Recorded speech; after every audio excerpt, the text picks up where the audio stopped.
In today's video, I am going to teach you how to import stock data into Google Sheets. To begin, open your Google Sheets file that you use as a stock watch list.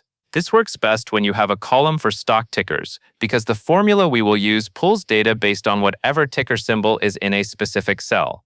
In this example, the ticker is in cell A2, but yours may be in a different row depending on how your sheet is set up. Once you are inside the sheet, click on the cell where you want the live stock price to appear. Many people place this in the column right next to the ticker, so you can quickly scan your list and compare symbols with current prices. After you click into that target cell, you should see it highlighted so you know you are editing the correct place.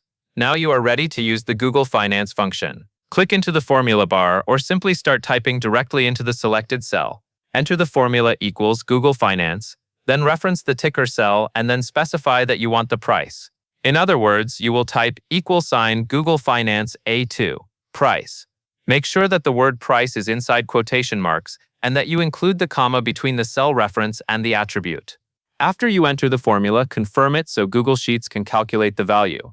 The cell should then populate with the current market price for the ticker listed in A2. If your sheet takes a moment to load the result, give it a few seconds.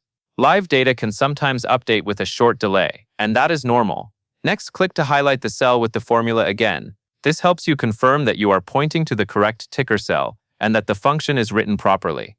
If you plan to use this for additional rows, this same pattern can be repeated down the column so each row pulls the price for its own ticker symbol. Continue clicking and highlighting the relevant cells as needed to verify your selection and placement. The key is consistency. Your price cell should always reference the ticker in the same row. Once the formula is in place and returning prices, your watch list becomes much easier to maintain because it updates automatically. That covers everything you need to know, and that is all there is to it.